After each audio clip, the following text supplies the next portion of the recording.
Hello, আসসালামু আলাইকুম। আলবনিস family blog থেকে লাবণী বলছিলাম। চলে আসলাম খুব সুন্দর একটি ভিডিও নিয়ে। এটা কিন্তু ২৭ রোজার ভিডিও বা ২৬ রোজার ভিডিও হতে পারে। যাচ্ছি ছোটো ভাইয়ের বাসায়। অবশ্যই মেট্রোতে করে যাব। মেট্রোতে গেলে একদম বাসার সামনে নেমে যাব। একটু আগে নামিয়ে দেবে। তো যাই হোক, আমার বাসা আমাদের ছোটো ভাইয়ের বাসা সবাই যাব আমরা।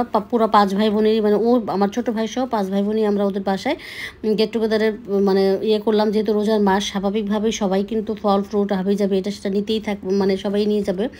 তো দুলাভাই যেহেতু আপা ওরাও আসছে, আমি অবশ্য আগে গিয়েছিলাম, একটু অসুস্থ ছিলাম বিধায় একটু ঘুমিয়েছিলাম। তারপর দেখে আমার বোন চলে আসছে। আর রোজার মাসে এই যে রাস্তায় যে এই টাইপের জিনিসপত্রগুলো বানায়, এটা কিন্তু আমি রিলস দিয়েছিলাম অনেক দিন আগে। তাই হচ্ছে কি ২৬ রোজারটাই আমি আপনাদের সাথে একটু শেয়ার করলাম। যেহেতু অনেকগুলো ভিডিও জমে আছে, আর এত ভিডিও আমি করি যে প্রতিদিনই বড় ভিডিও দেই, তারপরেও দেখা যায় শেষই হচ্ছে না। তো যাই হোক, আমার একটু ভিডিওটা একটু বেশি করা পড়ে। আর এই যে আমি দাঁড়িয়েছিলাম, পুরো কড়াই ভরা ছিল। আর ঠিক যেখানে এই খাবারগুলো বানাচ্ছিল তার পাশেই কিন্তু একটা কাচের দোকান আছে। বিশাল সব আয়োজন এখানে, আয়োজন বলতে কি সব আইটেম পাওয়া যায়।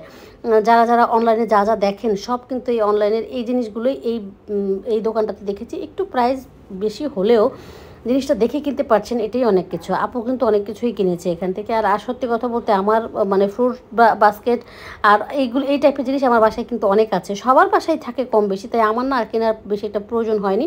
শুধু একটা জগ পছন্দ হয়েছিল, ওই জগটা কিন্তু আমি পরবর্তীতে নিয়েছিলাম।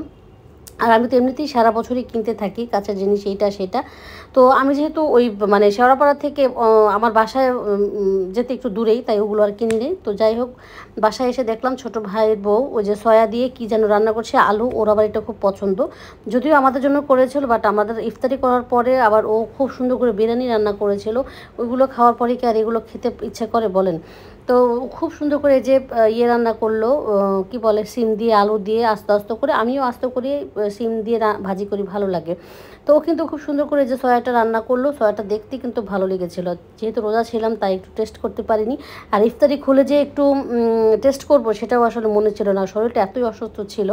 আর এদিক দিয়ে আমার ছোট ছেলেটা একটু খেলাধুলা করছে। ওর আমার ভাইয়ের ছেলেটা যেহেতু ঘুমে, এই ফাঁক দিয়ে কী করলো, ও করলো কি, ড্রয়িং রুমে বসে ওর বল দিয়ে খেলতেছে। আর এই যে সম্পদগুলো আমার ভাইয়ের ছেলের, ওর যে কী পরিমাণে পছন্দ, আর এগুলো দিয়ে সারা ঘর করবে, ওই গোছাবে, আবার ওই অনেক সময় রাখে। আসলে বাচ্চারা একা থাকলে যা হয়, যদিও একা বলতে হচ্ছে আমার ভাই যেহেতু অফিসে থাকে, ও যখন আসে বাসায় তখন তো একটু কাজ করাই হয়।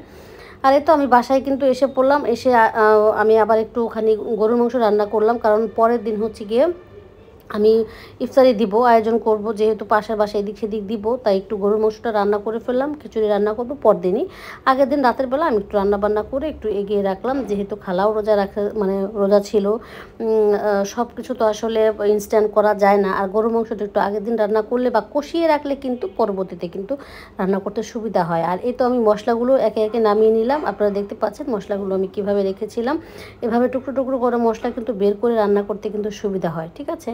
আর সব টাইপের মশলা আমি একসাথে করে নিলাম। মাংসটা একদম সুন্দর করে মাখানো হবে। মাখানোর পরে কিন্তু আমি যে দিয়ে দিলাম, এখন এটা এই ইয়ার মধ্যে কি বলে, সরি, কষানো হবে। কষিয়ে কিন্তু আমি রান্না করছি।